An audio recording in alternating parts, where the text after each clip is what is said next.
In today's video, I'm going to be sharing some do's and don'ts when it comes to skincare. So these are some great tips to follow for 2024 if you're looking to improve your skincare routine. Maybe you're a beginner with skincare, or maybe you have a skincare routine already going, but you're not seeing the results like you should. Then hopefully these tips will help you along the way. Now, don't forget to subscribe and ring that notification bell so you don't miss out on any of my upcoming videos. And also, please don't forget to give this video a like as well, as it really helps with the channel. So the first one is don't over exfoliate. You can honestly ruin a good thing if you're using that product too often. Exfoliation is meant to get rid of that surface dead skin, to clear the pores, to get rid of flakiness, and to give your skin more of that brighter look. Now, there's a lot of us in this world that can exfoliate on an everyday basis, and if you're one of those people and you're seeing great results, then you keep doing what is working for you. Don't stop doing what is working for you.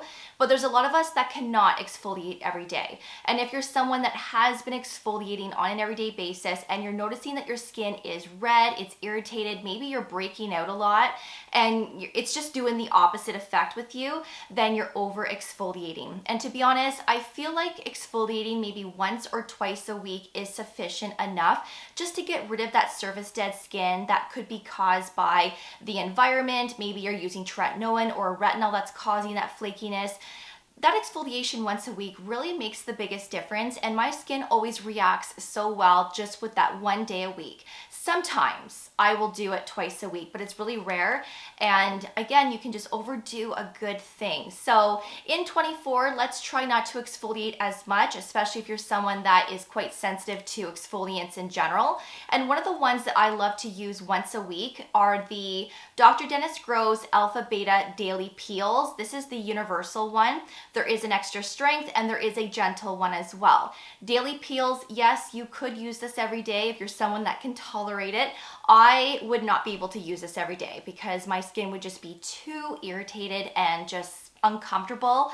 But that once a week treatment with this, my skin just glows. My skin always looks so incredible. And I generally like to use this towards the end of the week, like maybe a Saturday or a Sunday. So I use tretinoin through the week, and then by the weekend, yes, I do have some flakiness around my chin.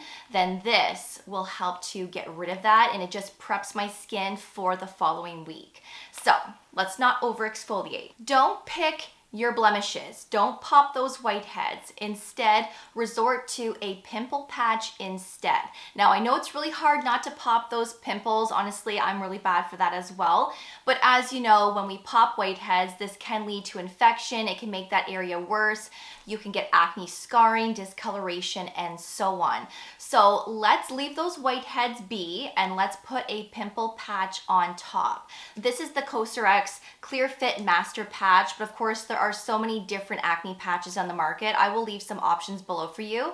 But all you have to do is just put this little patch over top of that whitehead and leave it be. And of course, go to bed. When you wake up in the morning, you will see that that patch has absorbed all of that pus. And when you peel it off, your pimple is now flat. Yes, you might have a little bit of discoloration, but once you use your skincare products on top, that will of course fade and heal. But at least we won't develop infection and that acne scarring. So these are a must. So stop picking your pimples and let's start using pimple patches. Apologies for the lighting in this video. The last clip was super dark and cool toned, and now it's super bright and warm toned. The weather in the winter is so unpredictable, so I apologize for that. But the next one is you do want to start using a retinol. And there are so many options on the market depending on your skin type and what you're looking for in terms of percentage. So if you have sensitive skin, there are many options for this. You can find retinols that have that slower delivery system into the skin where it's going to be more gentle. And there's a new one right now by First Aid Beauty. This is the 0.3% retinol complex serum with peptides. And this is designed for those that have sensitive skin. And from my experience with this so far, it is quite gentle. I'm not ready to review this fully yet, so stay tuned. I will be reviewing this as I am testing this on my neck as well. but this one is really nice for those that have sensitive skin, as this does have that slower delivery system. Now, if you're looking for something a little bit stronger, then I would say the Paula's Choice 1% retinol treatment is a great option. I honestly feel like this is really gentle as well. I use this on my neck all the time, and my neck can be very sensitive to retinol and just active ingredients in general. In my opinion, this is gentle, but for someone else, it might be too much, right? We're all different. But this one also has vitamin C and peptides in the formulation, and I do feel like it's quite moisturizing as well. And even if you have to start with the sandwich method first, then do that. So that means that you're going to put a layer of moisturizer first, then your retinol, then another layer of moisturizer, that sandwich technique. And this is a great technique to do when you're first starting retinol, or let's say tretinoin or retinaldehyde. This is going to give you that barrier, and it's just going to provide your skin with more moisture when you're using that retinol, and it works really well. So do that maybe once or twice a week, and then gradually increase your usage from there. But do start a retinol, because this really is a great product to address so many skin concerns like discoloration, fine lines and wrinkles, acne, and so much more. And if you haven't started using a sunscreen, then do start using one that is at least an SPF 30 or higher. This is going to protect your skin from everyday UVA and UVB exposure. If you're someone that wears makeup and your makeup contains sunscreen, that's great, but don't ever rely on your makeup for your sun protection, because we would have to apply a lot of makeup to our skin to get that proper SPF protection. So make sure that you find a sunscreen that you love, that you enjoy using on an everyday basis, and find something that works with your everyday routine and with your makeup. These two work really well with my makeup. This is the Summer Fridays Shade Drops. This has that milky serum texture that absorbs really nicely. It's lightweight, it's moisturizing, and it has a zinc oxide of 9.4%, and I love this. But if I want something that has that higher SPF, especially if I'm going to be outside, and something that is also water and sweat resistant, then I love this one, which is the Color Science No Show. This is an SPF 50, and it's water and sweat resistant up to 40 minutes. And this one has a zinc oxide of 10%. And again, both of them work really well underneath makeup. The texture of this is thicker than the Summer Fridays, but again, find something that works for you, and do start using your sunscreen every day, even on a cloudy day, rainy, or a snowstorm day. This should be used every single day. Do start cleaning your makeup brushes. Think about the last time you actually cleaned and disinfected your makeup brushes, or even your makeup sponges, your beauty blender.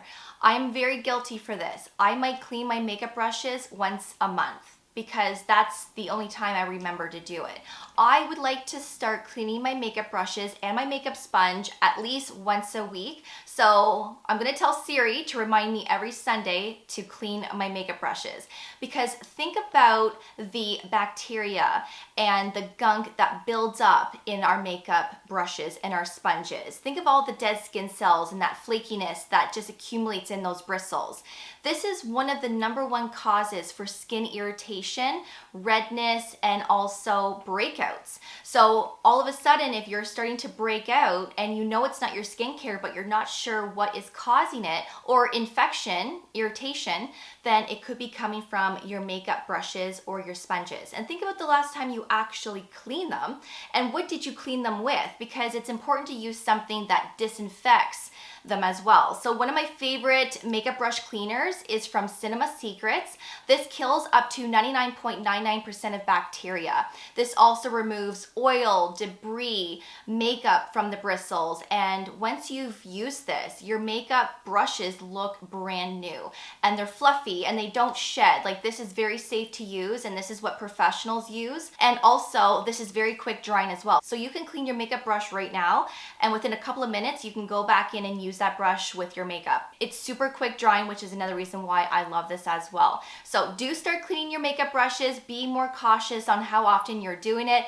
I would like to start once a week, so when I'm done this video, I'm gonna tell Siri to remind me every Sunday night to clean my makeup brushes. Do start skin flooding. This essentially is applying your hydrating, repairing serums and essences onto damp skin. And just putting everything onto damp skin for better absorption, to get that hydration, to get that plump to the skin, and then of course locking everything in at the very end with a thick moisturizer or even a face mask.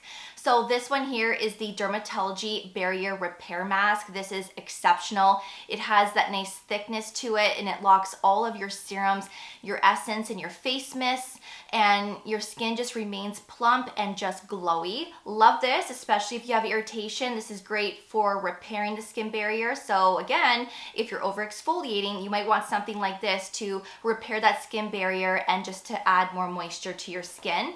There are two products that I'm also loving right now for skin flooding. This is the new Ilia Base Face Milk. I'm not ready to review this yet, but so far I'm really enjoying it. And this provides a lot of hydration. This is beautiful. And I also really like the CosRx Advanced Snail Mucin Power Essence, which I did feature in my nighttime skincare routine video, my winter routine. If you haven't seen my morning and nighttime routines, I will leave those below for you. But this is super plumping, and you get this beautiful glow to your skin as well. So again, skin flooding is essentially applying all of your hydrating, repairing products onto damp skin for better absorption, and then locking all of that hydration in with a moisturizer, a face mask, or something that is occlusive, like maybe a face ointment, like Aquaphor or something, and it just locks everything in for that youthful, plump, and hydrated look. So skin flooding is a trend, yes, but I've been doing this for a really long time, and I don't think it's going anywhere. So those are some skincare do's and don'ts that I wanted to share for 2024. I hope that you enjoyed this video and that you found it helpful, and let me know if you're going to apply any of these tips in your own weekly routine. Of course, the products that I shared today will be linked below for you, including discount codes. My winter, morning, and nighttime skincare routine videos will also be linked in my description box. Thank you all so much for watching. I really do appreciate it, and of course, I will see you all in the next video. So take care, and I will see you all then. Bye, guys.